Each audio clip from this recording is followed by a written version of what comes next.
Hey folks, it's Maxwell here and welcome to another TW9 video. You join us on the go home week towards AEW All In, so absolutely no pressure to make sure every storyline makes sense before we obviously head into that event, so hopefully we'll remember to do that over the course of the next couple of shows. I think we're looking at possibly 18 matches on the card. I think I've made it a 6-hour pay-per-view, so they're all going to get time. A wee bit unrealistic, but oh well. The things you do for the perfect show. So looking forward to that one. As I say, after that we'll have probably a brand split, just purely on the basis, so it's a bit easier for me to know which storylines are going to run on which show and have a bit more structure. So, without further ado, I think we've got a show we should be running. We'll start off with Dynamite. We'll do the usual couple of shows after it. Sit back and enjoy the week of the 9th of July in TW9. So we start the show at the Vibrant Arena at the Mark with Bryan Danielson and Jon Moxley's segment. Didn't get quite the big one they got the other week, but it was in the 90s. But anyway, we start the show with Jon Moxley. And he says, 2 weeks ago, I said that I wanted an answer from Bryan Danielson. Last week he attacked me in my match with Sami Zayn and he cost me the match. Now Bryan, I'm a little bit pissed off you couldn't just appear and give me an answer. So it's time you get your broken ass down to this ring and you give me your answer. With a bit of time, and then finally hear the music of the American Dragon. Gets in the ring, grabs a mic. Mox, after everything you've done to me, my friends, to AEW, and most importantly what your actions have caused my family, I have nothing but anger and disdain for you. And I've took my time to think, ever since I came back, I know it's me, I must end this. So I'm pushing the stakes to the highest level. All in, it's not my full-time career that's going to be on the line against you. It's my full career. If you defeat me, I'm done forever. Mox just laughs at this one and says, oh son, you are on. We're having that match up. So just confirming, as I say, this will probably be the last segment for these two. Jon Moxley, Bryan Danielson. Bryan Danielson's full career is on the line, so a potential retirement match there. A1 segment. Storyline gains heat. Loses heat. And Bryan benefits from the groundswell of public support. A good promo to start the show. Next up with the Wild Brawl that had a decent reaction from the crowd in Subpar Wrestling. Darby Allin with the win over Mike Bennett with the coffin drop. Just a 62, nothing spectacular here. I had to make it the Wild Brawl just with the matches on the show. And yeah, good win for Darby. So then he grabs the mic and he says, "This tonight is the night for challenging people. Since we're just a few days from All In, what am I going to be doing?" Well, here's my proposition. 2 men have major problems with me. Sami Zayn and the man who decides to just soldier on in here, Kevin Steen. Now I know at times that you can be the best of friends or the worst of enemies, but if I need to, I'm willing to battle both of you this Sunday. This leads to Sami coming out and says, "Now hold up Darby, we're in the midst of a war here with the Death Riders, and then you go and make this stupid decision, you take stupid risks, and that costs us the win. Maybe I should just slap the taste out of your mouth, and I'll happily face you to do that this Sunday." The two of them square up before out of nowhere. Kevin Steen rolls in the ring and nails Darby in the back with a steel chair. You can see Sami turn around and go, "What the hell did you do that for?" He shakes his head, he turns around, and then Steen just nails Sami Zayn as well. He grabs a mic and says, "I'm not here to make friends. I'm here to destroy people, make money and win championships, and I'll beat both your asses this Sunday." So an 86 segment here basically was my quick way of making sure we have a triple threat match of Darby Allin, Kevin Steen and Sami Zayn. Pretty solid stuff. Hopefully our main event works because the promos have been on point tonight. But they had some subpar wrestling and a little heat. Keith Lee defeats Rhino in 602 with the Spirit Bomb. Storytelling match of the evening, just a 57 and a 39. I just have to keep giving Keith matches to make sure he's not rusty, as he's not been on this occasion. And 55 is what it is. A few words from Keith after the matchup. Just says, "I hope you're watching Swerve, because week after week after week, I am just getting better, stronger and faster. Hell, I am on my road to becoming limitless one more time. In Texas, you will bask in my glory." So 65, simple promo. Keith Lee Swerve comes down this Sunday. We had some decent wrestling, but not a lot of heat. The tag team of Ua and Ricochet defeated Top Flight in 10-14 when Ricochet pinned Darius Martin with a 630 splash. This was designed to be a steal the show matchup, and I think that would deliver with a delightful 77. And you can see the Ricochet with the best performance of an 81. This led to a promo from Paul Heyman, and he says, "Ladies and gentlemen, look at the match that you have just witnessed. How freaking awesome are Uha and Ricochet? Hell, you could even say they were out of this world, as the cool kids would say. Now this Sunday you will see just how special these two talents are when they go up against two great athletes in Kyle Fletcher and Mark Davis. But gentlemen, please be aware this team will be your new AEW World Tag Team Champions, and there is nothing you can do about it." So a 57, storyline advances, lose a bit of heat. Heyman's performance was fantastic, and Uha Nation just standing there underperformed apparently. But looking forward to that one. Should be a banger in our tag division. There's probably more promos that would get more time, but we've got 125 minutes per show to do a shit ton of stories. Next up, decent matchup. Io Shirai and Becky Quinn prepare for their matchup as they defeated the team of Azumi and Anna Jay in 9:47 when Io Shirai pinned Azumi with a German suplex hold. Anna Jay was the weak link by 39. I felt like this was just a good chance to try and help her get her skills up with three good athletes round about her. But sadly, because of the team not working, it probably cost Anna and Azumi in this in terms of performance. But I can be delighted with the 71. I know that Becky and Io are going to bring me 80 rated performances, and that should be a good matchup when they take on Chris Statlander and Mariah May. This Sunday we'll probably have some confrontation with them on Collision or Shockwave. We then go backstage and we see Daniel Garcia talking to Johnny Gargano and Lee Moriarty. "Listen guys, I know I was in this fight and I had to leave it to defend my TNT Championship. Now that I see that Sammy has his eyes set on someone else this Sunday, as has Darby, ironically each other, so that puts you down to 2 versus 3 versus the Death Riders. And I would really appreciate the opportunity to make that little bitch Wheeler Yuta tap out. What do you say?" So Gargano kind of looks at Lee and he thinks about it and he says, and Lee will agree with me on this one, we do need unity, we do need numbers against the Death Riders. So sure, we trust you. You can be the third man. So that was just Daniel Garcia confirming the trios matchup we will see this weekend. It will be Garcia, Gargano and Moriarty against Castagnoli, Pac and Yuta. 60 storyline advances, Lizzie's Heat, Garcia getting a little stale.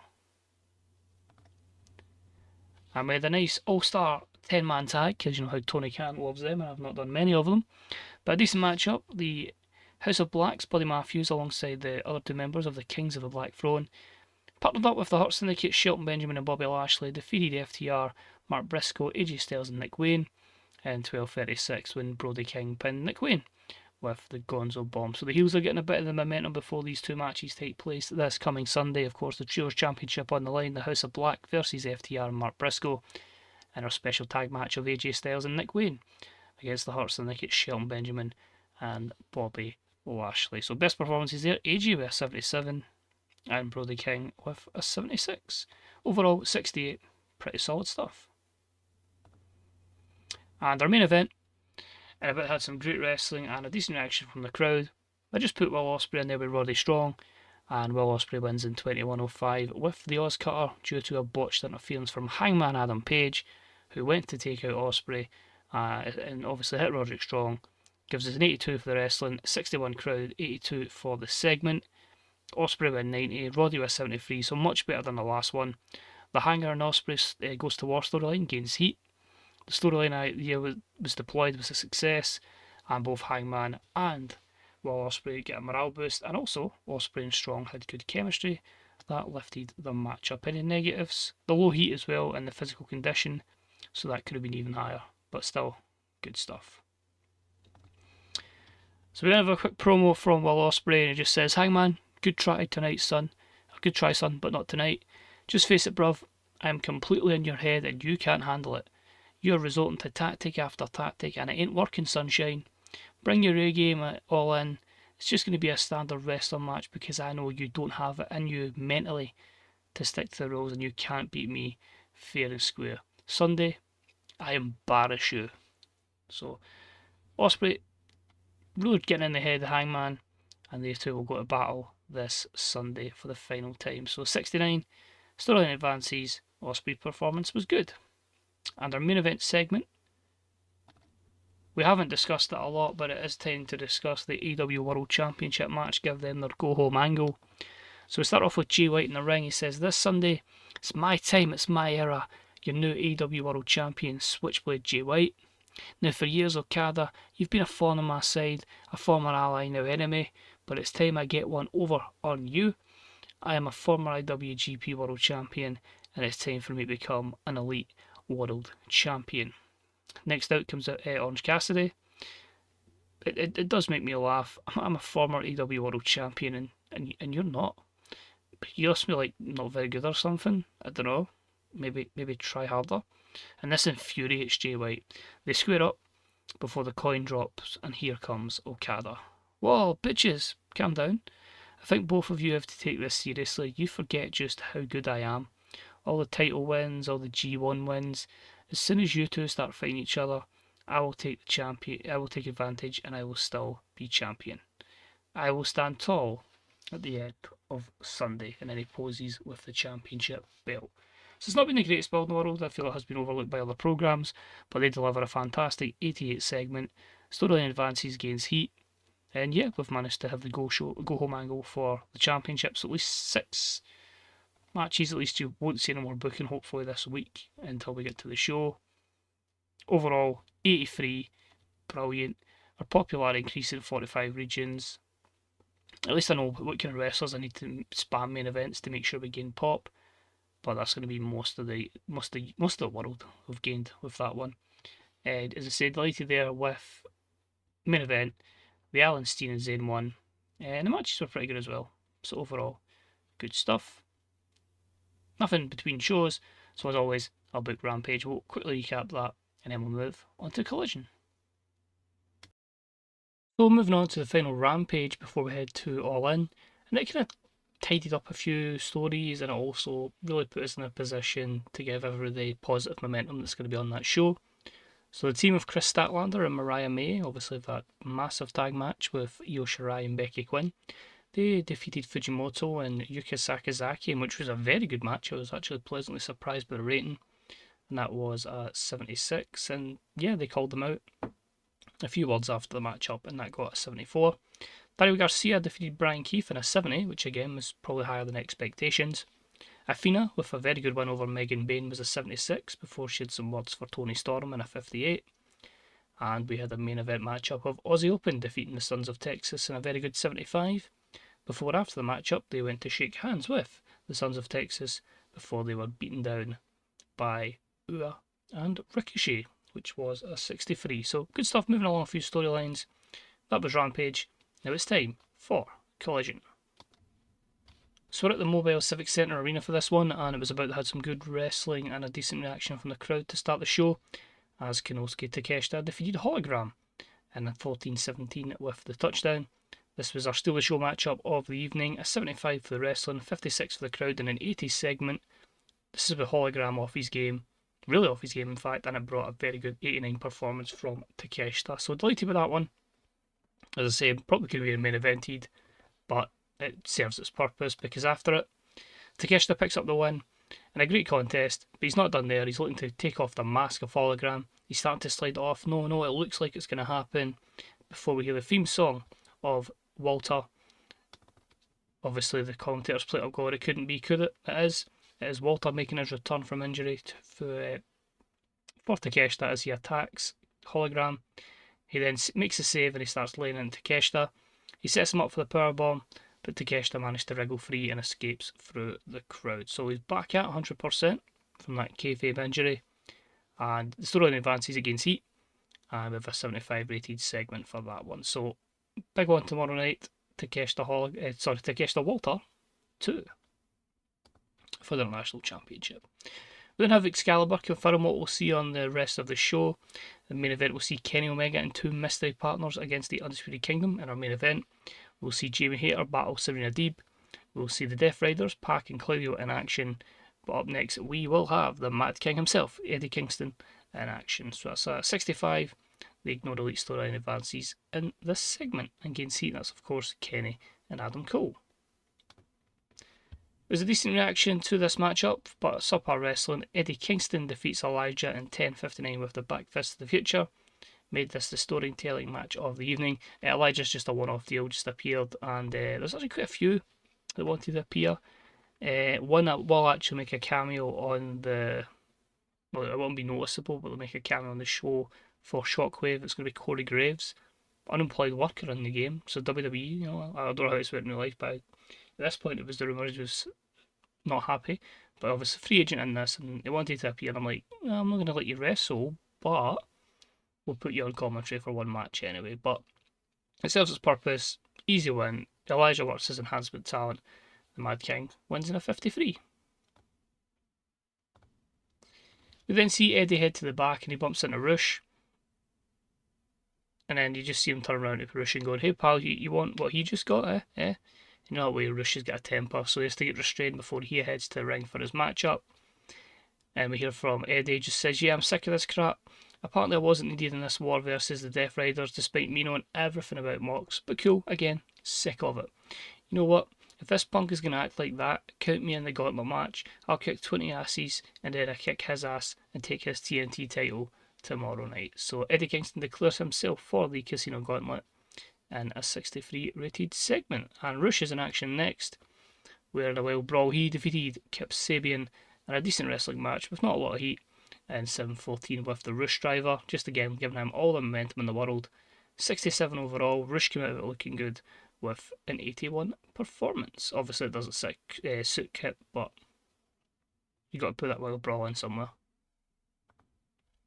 Next up, we have a promo from MVP. Standing behind him is Bobby Lashley, Powerhouse Hobbs, and Shelton Benjamin of the Hurt Syndicate, and they're talking about AJ Styles and Nick Wayne. Tomorrow night, AJ Styles, Nick Wayne, you're going to learn that you don't mess with the Hurt Syndicate. Bobby Lashley, Shelton Benjamin, the Almighty, and the Standard of Excellence will break down this little mentor-protege relationship. As for Hobbs, gauntlet match. Win that, beat Rush, champion. Time to hurt people, boys. So just building up for Hobbs entering the gauntlet and for that massive tag match tomorrow. Lashley and Benjamin against Styles and Wayne. That was a 60 rated segment. Storyline lost heat. It was about that had some good wrestling and a decent reaction from the crowd as the Death Riders, Pac and Claudio Castagnoli, defeated the Time Splitters in 12:05 when Pac pinned Kushida with the Black Arrow. This was made to steal the show because I thought these two would put on a really good performance, and maybe limited with the 75 performance. Good performances you can see from Claudio and Pac, but I still wouldn't say that Kushida and Shelley were poor. But I just feel like, obviously I brought them in, they were never going to get like a massive push. I just wanted to add depth to the tag division and a team that can put on some sick matches. But it gives the Death Riders all the positivity in terms of momentum going forward. Then head to the locker room and we see Kenny Omega getting wrapped up for tonight's main event. When walking into his change room is Austin Creed and Kofi. Kenny just says, well, look who it is. It's Austin Creed and Kofi. Creed then says, Kenny Omega, we finally meet inside a wrestling arena. Of course, as known to many, we go way back to many things far out with this business. I know it's just destiny we've ended up in the same place together. Kofi says, now we're under the impression that you need two partners tonight for this six-man tag trios match, and I can't think of anyone better to step up than us two.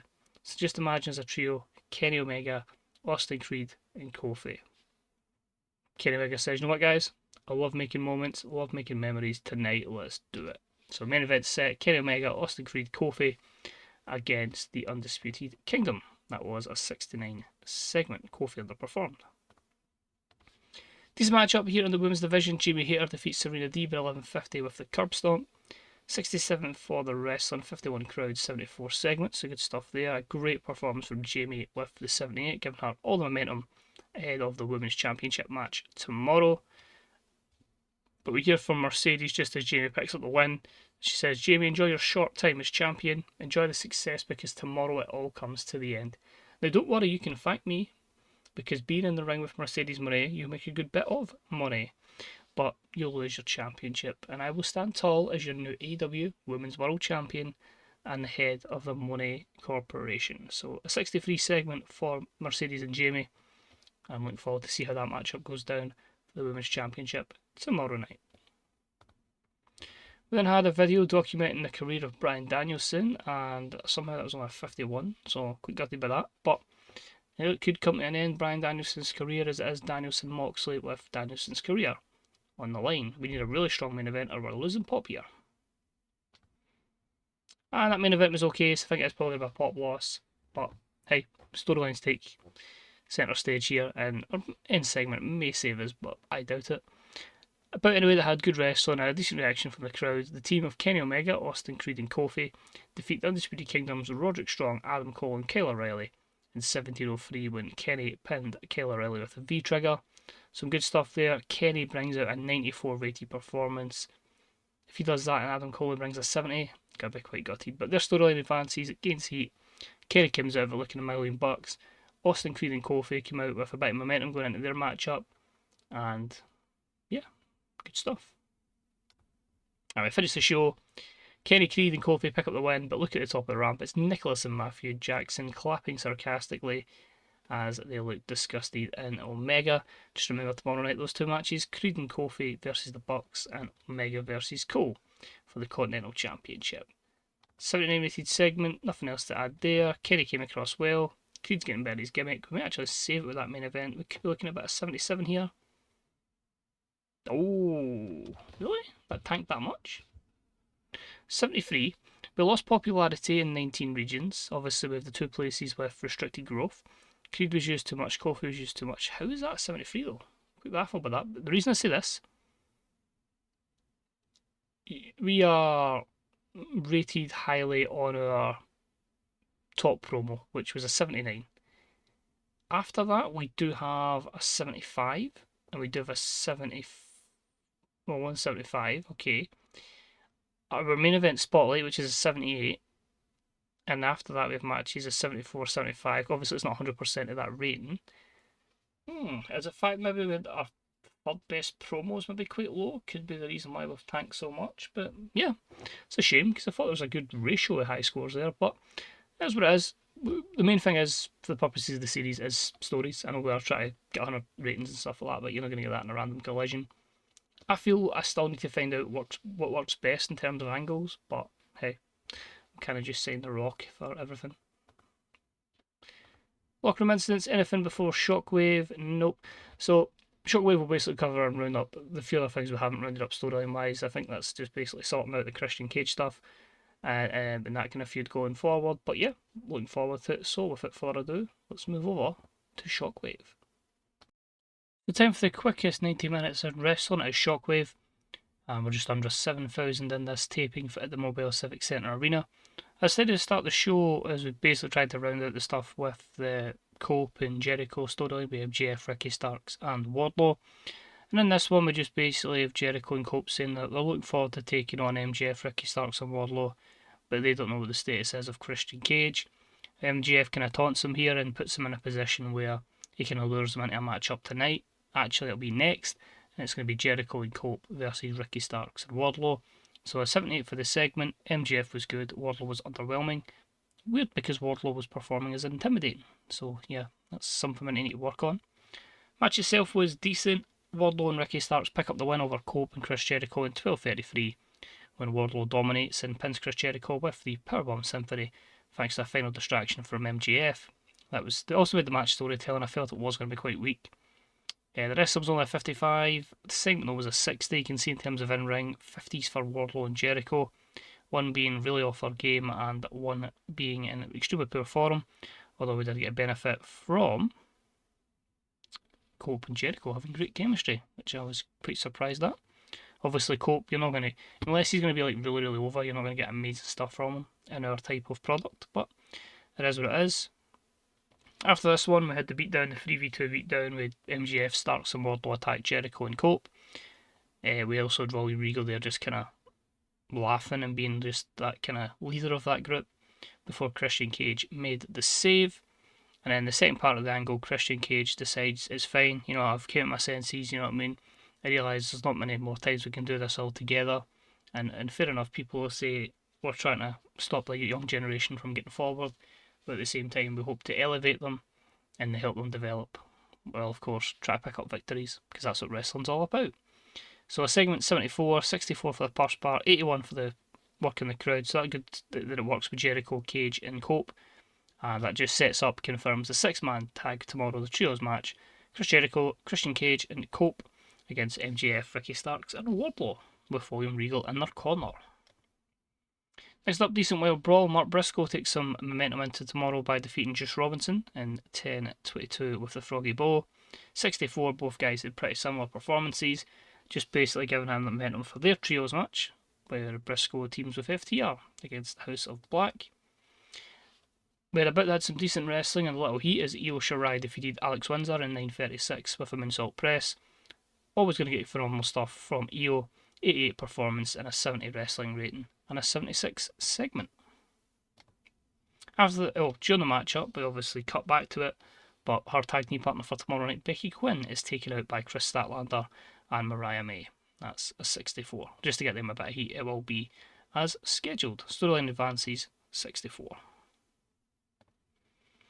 We had a decent wrestling match here as Nigel McGuinness defeats Colt Cabana in 6:53 with the Tower of London.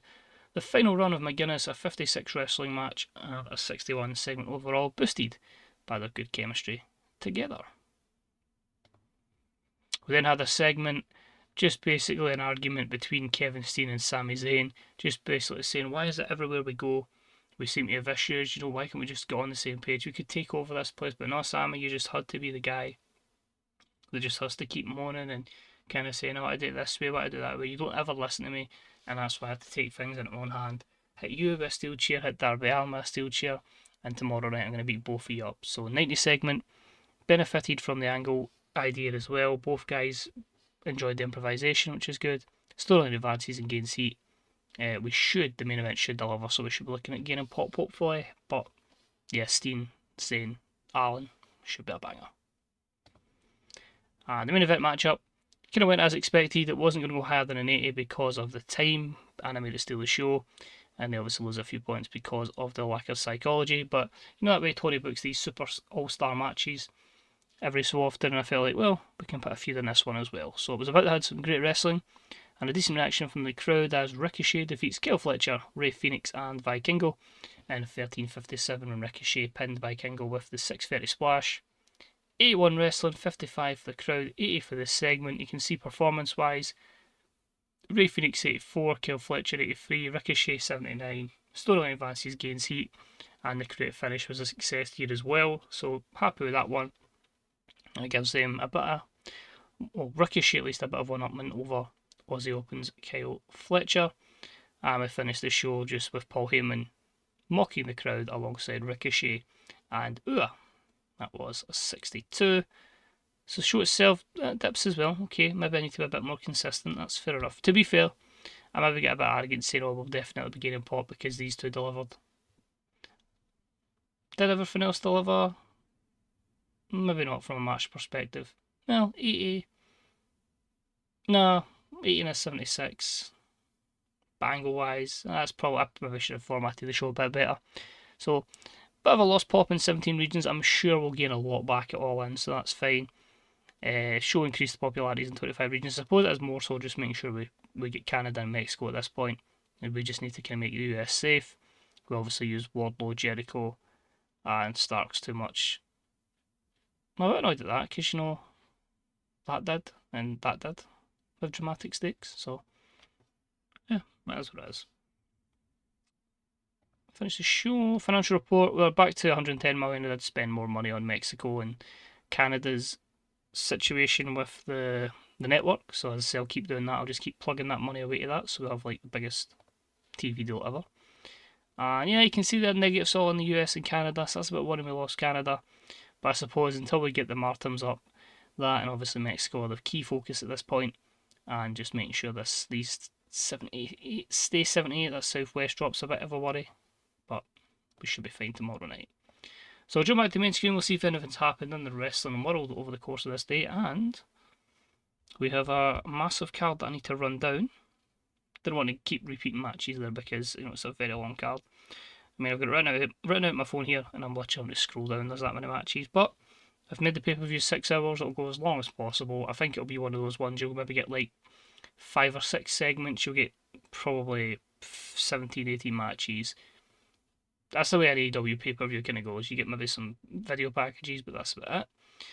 So, I can see here, Collision, Shockwave, sorry, enjoyed the show. Enjoy the show for Collision, so pretty decent stuff there.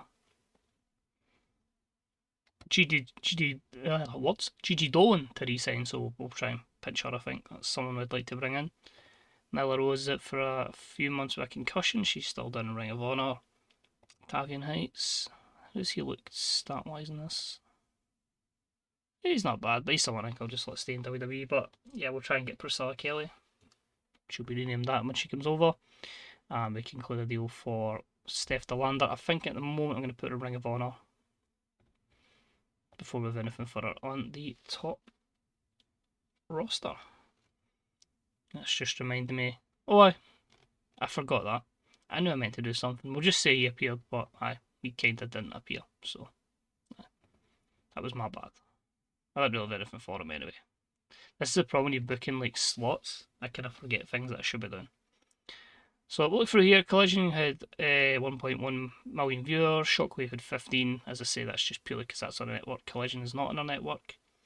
But yeah, I'm optimistic getting this event, and I'm really excited. There'll be a few surprises. There will be a debut, as always. We're still getting people over for WWE to make my perfect roster. Once I have my perfect roster, it starts going for there. So next video will be All In. I'll run down that card shortly.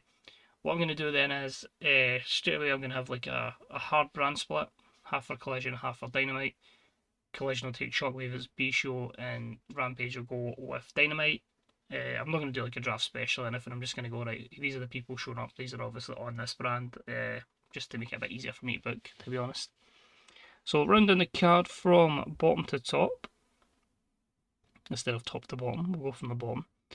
So we are going to have a Casino Gauntlet. Some of the participants, I won't give away them all, are going to be, we're going to see Hook, we're going to see Eddie Kingston, we're going to see Jack Perry, Alex Shelley, Kushida, both members of the Acclaimed.